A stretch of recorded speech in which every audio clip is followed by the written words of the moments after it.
पाठ्यपुस्तक भाषामणि कक्षा 8 से पाठ 16वां ज्वालामुखी के अंदर। प्रकृति के अबूझे रहस्य मनुष्य को सदा से ही आकर्षित करते रहे हैं।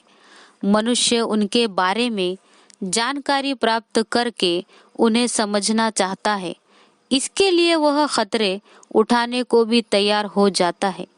किसी पत्रिका में ज्वालामुखी पर लेख पढ़ते समय प्रसिद्ध वैज्ञानिक ए किरचर के मन में यह जानने की इच्छा हुई कि एक सक्रिय ज्वालामुखी के गर्भ में क्या होता है।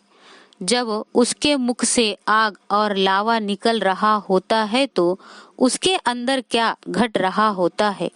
किरचर बहुत समय तक इसी उधेड़-बुन में रहे कि इसके बारे में जानकारी कैसे प्राप्त की जाए।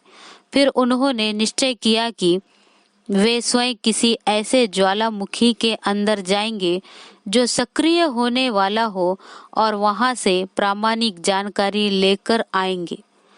अपने इस विचार को कार्य रूप में लाने से पहले किरचर ने ज्वालामुखी से संबंधित सारी उपलब्ध जानकारी प्राप्त करके पढ़ डाली। तत्पश्चात ज्वालामुखी पर किए गए अभियानों की रिपोर्टों को पढ़ा। इससे उन्हें पता चला कि कुछ वैज्ञानिकों ने ज्वालामुखी के गर्भ की जानकारी प्राप्त करने का प्रयत्न किया था, किंतु वे सफल नहीं हुए थे। अपने प्रयोग के लिए उन्होंने सक्रिय ज्वालामुखियों के बारे में विस्तृत जानकारी एकत्रित की। सिसिली नाम द्वीप के उत्तर में स्थित स्ट्राम्बोली संसार के उन ज्वालामुखियों में से एक है जो निरंतर आग उगलते रहते हैं। निरंतर लावा निकलने के कारण इसका आकार प्रकार भी हर वर्ष बदलता रहता है। अपने इस विचार को किरचर ने अपने सहायकों को बताया। सक्रिय ज्वालामुखी के अंदर उतरने की बात को सुनकर पहले तो वे चौंके, पर किरचर के दृढ़ निश्चय को देखकर उनके सामने एकजुट होकर कार्य करने के अतिरिक्त और कोई चारा न था। अपने इस अभियान पर काम शुरू करने से पहले किरचर ने अपने साथियों को सारी स्थिति समझा दी। ज्वालामुखी के अंदर का तापमान बहुत अधिक होता है। एस्बेस्टस एक ऐसी वस्तु है जो ऊंचे तापमान पर नहीं पिघलती। किरचर ने अपने लिए वस्त्र, जूते, दस्ताने, सिर का कवर सभी एस्बेस्टस का बनवाया। सक्रिय ज्वालामुखी से निकलते पत्थरों से सिर की रक्षा करने के लिए मजबूत इस्पात का एक टोपा भी बनवाया। एस्बेस्टस का 1000 फुट लंबा रस्सा भी बनवाया गया।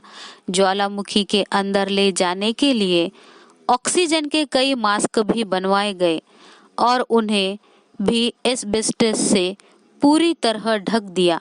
ज्वालामुखी के अंदर जाने के अभियान की सारी तैयारी पूरी हो जाने पर किरचर महोदय सारे सामान के साथ स्ट्राम्बोली की पहाड़ी की ओर चल दिए। पहाड़ की चोटी तक सारे सामान को लेकर पहुंचना एक कष्टसाध्य कार्य था। उनके इस अभूतपूर्व अभियान को देखने के लिए बहुत से लोग पहाड़ की चोटी पर एकत्र हो गए थे। किरचर ज्वालामुखी के मुख पर पहुंच गए। वहां से एक चरखी की सहायता से उन्हें नीचे उतारा जाना था। नीचे उतारे जाते समय किरचर कुछ भयभीत थे।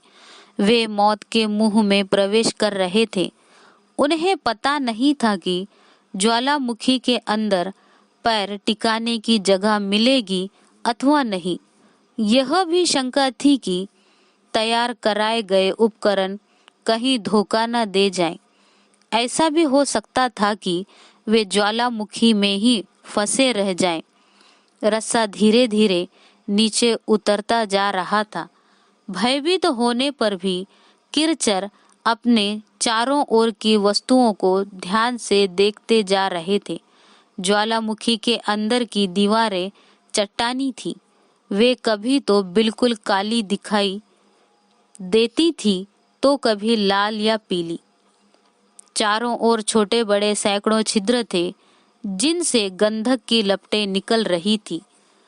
जल्दी ही किरचर ज्वालामुखी की तलहटी में, जो लगभग 800 फुट नीचे थी, पहुंच गए। वहां चारों ओर धुआं था और अनेक दरारें थी।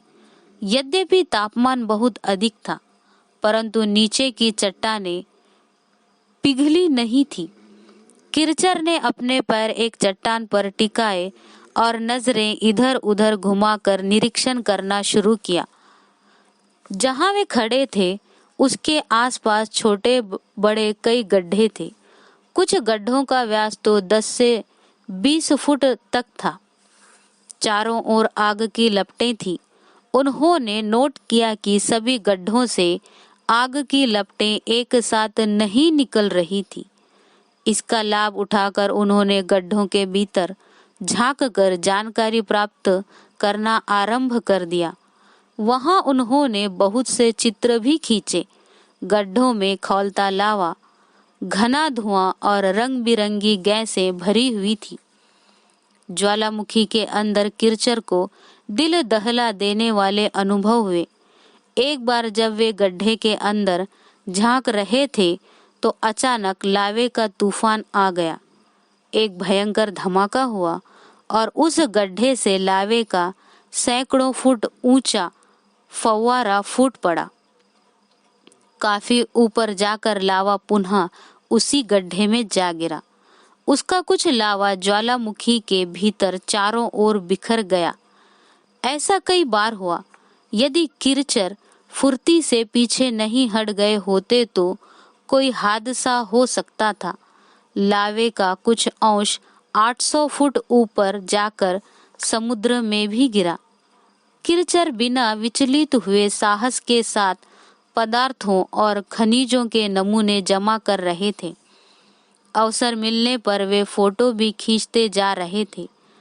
किरचर को ज्वालामुखी के अंदर 3 घंटे हो गए थे। वे काफी थक गए थे और उनका साहस भी जवाब देने लगा था। अचानक उन्होंने अनुभव किया कि ऑक्सीजन कम होने लगी है। ज्वालामुखी के अंदर गंधक के धुएं में सांस लेना संभव न था। उन पर बेहोशी छाने लगी। रस्सा हिलाकर उन्होंने अपने सहायकों को संकेत दिया। संकेत मिलते ही उन्हें ऊपर खींचा जाने लगा। जैसे ही वे ऊपर पहुंचे, वहां उपस्थित जनसमूह ने उनके स्वागत में हर्ष ध्वनि की। बाहर खड़े डॉक्टरों ने तुरंत उनके स्वास्थ्य की जांच शुरू कर दी। अंततः एक वैज्ञानिक मौत के मुंह में 3 घंटे बिताकर सकुशल जीवित लौट आया था। लावा उगलते हुए ज्वालामुखी में घुसकर वहां की जानकारी प्राप्त करके सकुशल लौट आने वाले किरचर पहले व्यक्ति बने। उनके साहसिक अभियान का ही यह परिणाम है कि अब ज्वालामुखी के भीतर के रहस्य हमारे लिए अपरिचित नहीं है। पाठ के लेखक हैं आलोक कुमार गोविल।